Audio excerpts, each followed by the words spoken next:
organic, unpredictable, unknown, lovely, beautiful, a sense of fulfillment. This is part of the pleasures of life and not the chores of life.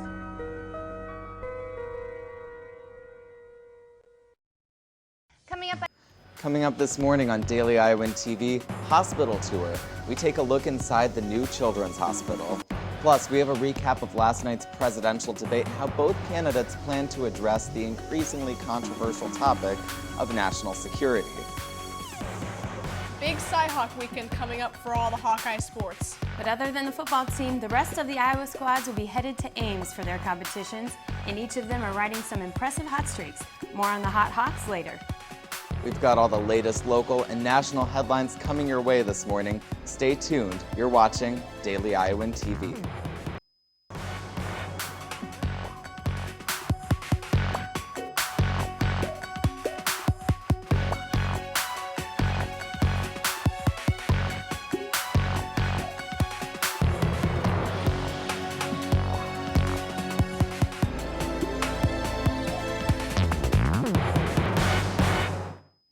Good morning and thanks for tuning in to this Thursday edition of Daily Iowan TV. I'm Keaton Fuller.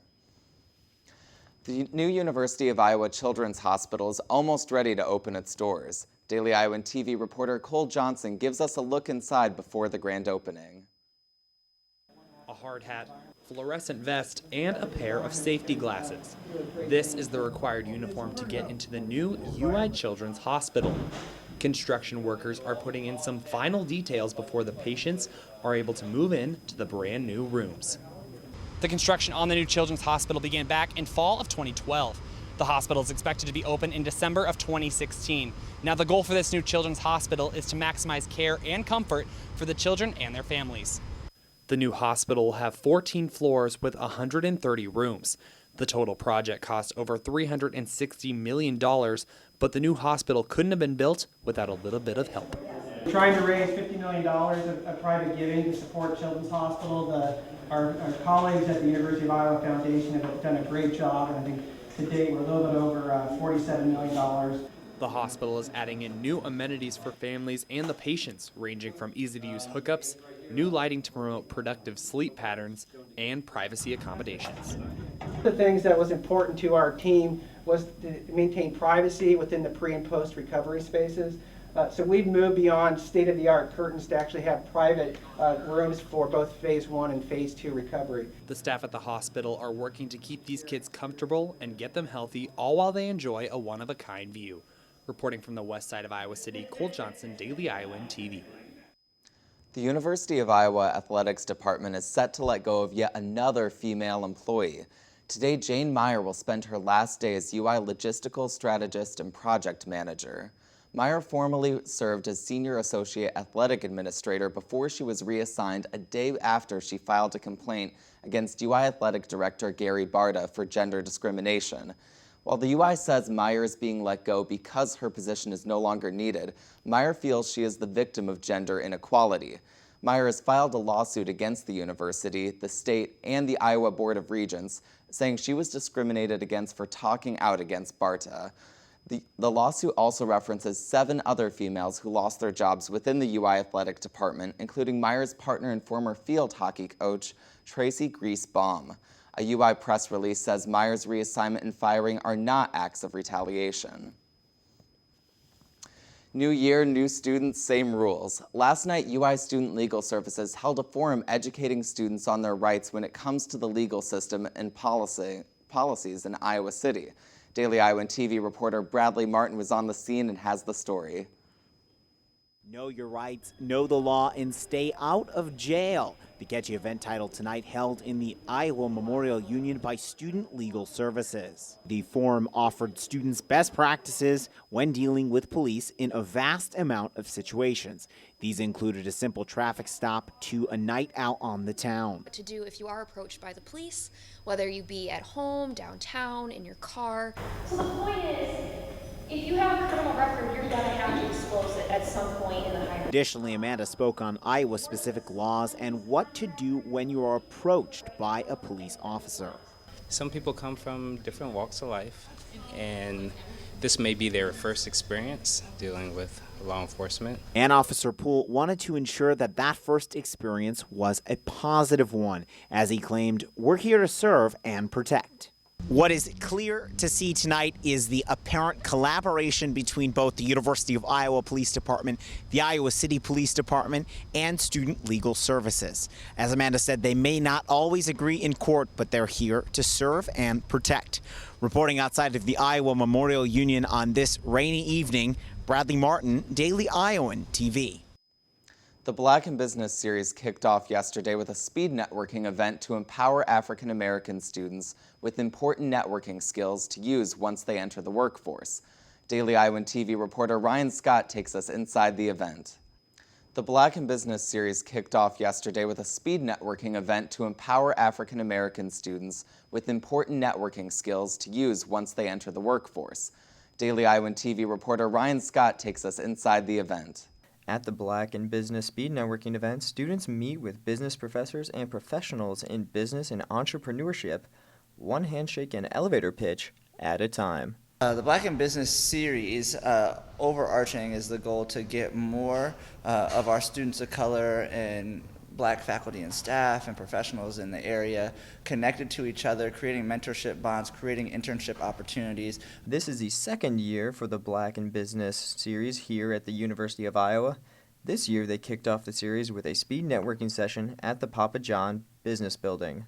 The philosophy of it was to get our students in a room with faculty and staff and other professionals that they can start to learn how to network with in kind of a speed dating kind of mentality. While the event was mostly aimed at students from the Tippie College of Business, students from all different types of majors made an appearance. We had not only business students and entrepreneurship students here, we had students from social work, we had students from psychology, we had students from enterprise leadership. Like, there's a vast amount of students that are looking to get connected. In keeping with the theme, the food for the event was also provided by an African American business owner. We had it catered from a local Black-owned business. It's called Sugar Peach. It's up in North Liberty, Iowa, and so they were a great collaborator with us. For the students, the event was a success. My experience was a very pleasant one. They got a few business cards, met people I didn't know, and hopefully I'll try to keep in touch with them. Reporting from the Papa John Business Building, Ryan Scott, Daily Iowan TV. Its fair share of hot temperatures along with rain the past few days, and I for one am hoping it starts to cool down before this weekend's rivalry game at Kinnick Stadium. Let's send it over to our weather expert Noah Gowdy, who is standing by in the studio to give us the update on the forecast. Noah? Thanks, Keaton. We are looking at some more rain heading our way over the next couple of days in Iowa City, but by Saturday, it should clear up just in time for our Iowa Hawkeyes to take on the Cyclones. This afternoon, we are going to see temperatures in the upper 70s with mostly cloudy skies. This evening, the temperatures will dip down to around 72 degrees with clear skies. Tomorrow morning, we see a possibility of a few scattered thunderstorms throughout the morning with temperatures reaching around 70 degrees. Now let's look ahead to our 6-day forecast. Friday, we are expecting to see some more rain heading our way with an 80% chance of thunderstorms throughout the evening with temperatures reaching a high of 82 degrees. Saturday, that rain should clear up and we expect to see temperatures in the lower 70s with clear skies. Sunday, we will see temperatures in the mid-70s with more clear skies. Moving on to next week, Monday, we see temperatures reach back up to highs of 80 degrees with partly cloudy skies. Tuesday, we're looking at more rain heading our way with a 60% chance of scattered thunderstorms throughout the entire day. That's all for the weather today. Back to Keaton at the desk. Presidential candidates Donald Trump and Hillary Clinton squared off last night in a commander-in-chief forum on issues of national security. Clinton answered further questions regarding her use of the private email server during her time as Secretary of State, while Donald Trump spoke of a, quote, special circumstance, end quote, in which undocumented immigrants could stay in the U.S. if they plan to serve in the military. Trump also promised he would give U.S. military leaders 30 days to submit a plan to swiftly defeat ISIS. The candidates also addressed their plans for helping veterans. An NBC poll showed Trump now leads Clinton among military and veteran voters, nearly 55% to Clinton's 36%. Last night's forum precedes several more debates leading up to the November presidential election. Apple unveiled the new iPhone 7 today, announcing pre-orders beginning September 9th and sales beginning on September 16th. The latest iPhone has many new features, like improvements to Siri, messaging, Apple Pay, and a new dual camera system. The headphone jack is to be replaced with wireless headphones. New features include iOS 10 operating system, which Apple says is faster and better looking than ever before. Users can sync the new software to their compatible iPhones as soon as September 13th. And if that's not already impressive enough, the new iPhone will be water and splash proof as well as dust resistant. Well, Hawkeye Athletics certainly have a lot going on right now, both on and off the fields, as mentioned previously in the show. For all of the news dealing with game competition, we've got Aaron Erickson, Taylor Van Fleet standing by in the sports studio. Ladies, we know it's only a few more days now until some Hawkeye football, but what else is happening with the fall sports teams? There is a lot happening with our fall sports teams, Keaton. Volleyball, soccer, and football are all taking on Iowa State this weekend. And you can definitely tell here on campus that it's Cy-Hawk week. Well, football might be taking on the Cyclones at Kinnick this weekend, but all the other Iowa teams will be hitting the road for their weekend competitions. That's right, Aaron. The Hawkeye volleyball team is heading to Ames for the Friday-Saturday Cyclone Invitational. The Hawks will take on Iowa State Friday night and then Montana and North Dakota State on Saturday. The team is riding a hot streak and seems to think continuing to focus on themselves is a good idea heading into a big weekend. You know, there's the big grind, right, of just playing your in-state rival and the Cyclones, and so the opportunity for us to get into practice and have a full week of practice here. Last week we kind of had 2.5 days. This week we'll get a full 3.5, almost 4 days of preparation to play on Friday night. I think that we just need to work on continuing to stay truly mentally tough, and if we do that, then everything else should fall into place. They have a lot of weapons, a lot of things that we can adapt for, but really most of it we need to focus on our side of the net and just make sure that we're playing Iowa volleyball.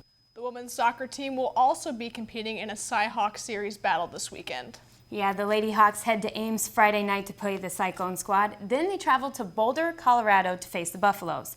Iowa will look for continued leadership from junior midfielder Carly Stunkel, who was just named the Big Ten Offensive Player of the Week after scoring 3 goals last weekend.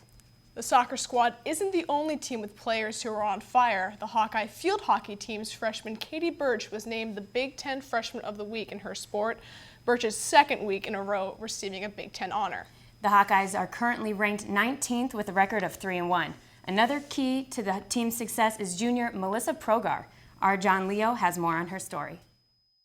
Melissa Progar has been recognized as a key element to the Hawkeye team by being added to the preseason All-Big Ten list.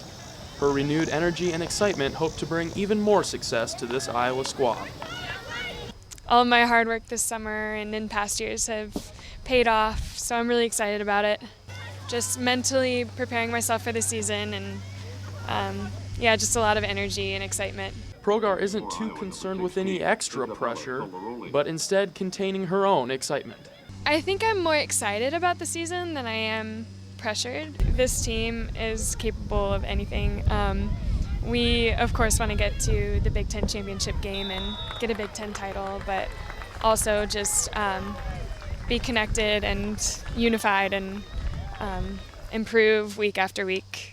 It's the most important thing. Our goal was to, we think, championship teams are never satisfied, and we want to be a championship team, so we wanted to dominate from the beginning. And, we have some very aggressive players, some very fit players. One of those players is Progar herself. Things are looking good for the Hawks right now, as they have entered the rankings at number 19. Reporting at Grant Field, this has been John Leo, Daily Iowan TV Sports. Her elevated play will come in handy this Saturday when the team takes on undefeated Monmouth for a neutral site game in Kent, Ohio. And that's all the sports we've got for you today. Back to you at the desk, Keaton. Be on the lookout for hoof trails in Iowa City. A horse that was on the loose at Terry Trueblood Recreation Center was tracked down and captured by Iowa City animal control officers Tuesday. The officers said it took them about 15 minutes to get the horse by luring a bucket of grains. No one as of now has reported a horse missing, so the original habitat of the horse is unknown.